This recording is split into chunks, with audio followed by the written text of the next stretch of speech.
बनपुर गांव जंगल में बसा एक हरा भरा गांव था। वहां के लोग जंगल से मिलने वाले फल फूल जड़ी बूटियां दूसरे गांव में जाकर उसे बेच अपना गुजार बसर करते थे। फल ले लो, फल ताजे ताजे फल ले लो। अरे सुनो, ये अनार कैसे दिए दीदी?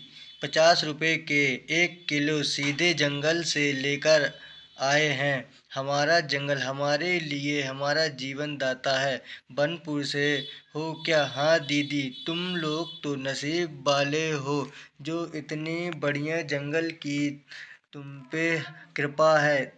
जी दीदी, वो तो है। एक काम करो, 20 रुपए के ये बेर भी बांध दो। लेकिन गांव का एक व्यापारी घनसुख लाल एक लालची किस्म का आदमी था। जंगल के पेड़ काट कर लकड़ियां बेच कर व्यापार करता था और खूब पैसे कमाता। व्यापारी, ये क्या इतने कम? अरे इतने कम पैसों में तुम 50 किलो लकड़ियां लेकर जाओगे? घनसुख लाल जी, इस बार दे दीजिए, अगली बार पैसे दे दूंगा। मैं आपका पुराना ग्राहक हूँ। व्यापारी, तुम्हारा दिमाग खराब है क्या? मैं यहाँ पर व्यापार करने बैठा हूँ, समाज सेवा नहीं। पैसे हो तो ले जाओ, नहीं तो निकलो यहाँ से। घनसुख लाल के पेड़ कटाई से जंगल के पेड़ कम हो रहे थे। एक दिन नीलिया अपने घर से सुबह सुबह जंगल की ओर गई तो सामने का दृश्य देखकर उसकी आंखें फूटी की फूटी रह गईं। नीलिमा, आह, ये क्या है? जंगल हवा से कैसे उड़ रहा है? हाय रे भगवान, ये कैसे हो गया? मुझे अभी जाकर सारे गांव वाले को बताना होगा। बनपुर गांव का जंगल हवा में उड़ता देखा तो नीलिमा ने दौड़ दौड़ कर जाते हुए पूरे गांव को बताया। उसकी बातें सुनकर युवा प्रधान जय बोलने लगा, ये तो बड़ी अजीब बात है कि जंगल हवा में उड़ने लगा। गांव वाले, मुझे तो लगता है कि यह जरूर किसी भूत का चक्कर होगा।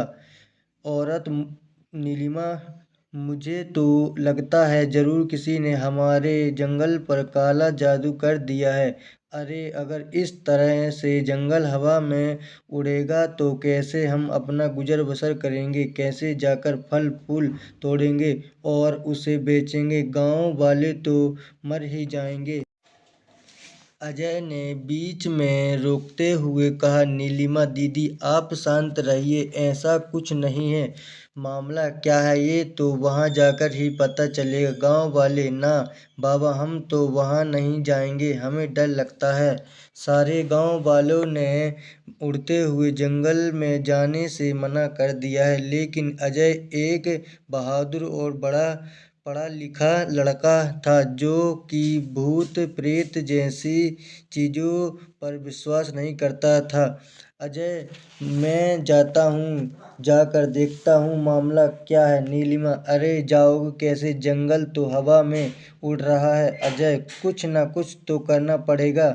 अजय और गांव वालों ने एक बड़ी सीढ़ी बनाई और उसे जमीन से जंगल पर टिकाया। अजय ऊपर चढ़कर जंगल में पहुंचा तो हवाएं जोर से चलने लगी। अजय, अरे आज जंगल कुछ अजीब सा लग रहा है, कितनी जोर की हवाएं चल रही हैं। अजय कुछ और कदम आगे बढ़ा तो उसे एक आवाज़ सुनाई दी, माई। अरे बेटा, तुम्हारा नाम अजय है ना? अजय जी, माई, मैं बनपुर गांव का प्रधान हूँ। माई, हाँ, बनपुर गांव के लोगों के लिए तुम्हारे बहुत कुछ किया है। अजय जी, माई, बस अपना काम कर रहा हूँ। बनपुर गांव के लोग इस जंगल में काफ़ी पूछते हैं ना, इस गांव के लोगों का गुजर बसर चलता है। लेकिन माई, आप यहाँ अकेले क्या कर रही हो? माई, बस बेटा, समझ लो कि ये जंगल मेरा है और मैं इस जंगल की हूँ। मेरे परिवार के लोग अब इस दुनिया में नहीं हैं। अरे इस उम्र में काम कहाँ से करती, तो इसी जंगल में रहने लगी। यहीं खाना मिल जाता है, यहीं पास में मेरी कुटिया है, वहीं पर रहती हूँ। लेकिन तुम्हारे ही गांव घनसूलाल, जो कि लकड़ियाँ का व्यापार करता है, वो तो इस जंगल को तबाह कर रहा है।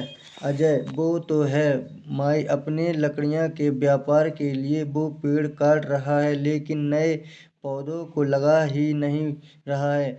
अगर ऐसा ही चलता रहा तो ये जंगल एक दिन खत्म हो जाएगा। मैंने उसे कई बार समझाया माई, कुदरत का सारा संतुलन खराब हो रहा है।